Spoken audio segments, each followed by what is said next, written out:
धारूर तालुक्यातील देवदहीपळ येथील खंडोबाची यात्रा 17 डिसेंबर ते 15 जानेवारी या कालावधी महिनाभर चालते। जागृत देवस्थान असून खंडोबाच्या दर्शनासाठी महाराष्ट्रातून भाविक येत असतात। भाविक देवाला भंडारा व खोबरा अर्पण करतात। या यात्रेमध्ये कुस्तीचे आयोजन केले जाते, तसेच शोभेची दारू उडवली जाते।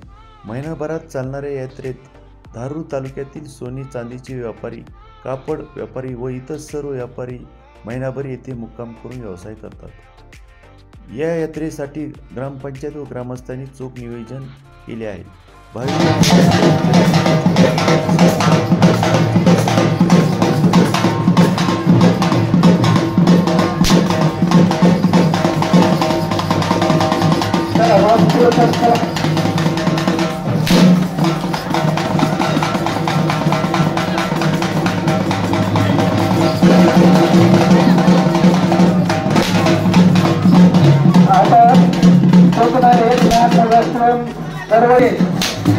जर मिळाल्यास तर या ठिकाणी त्याला घेऊन यावं, तर तो ऐकत असेल तर त्यानं सुद्धा मंदिराकडे मूर्तीकडे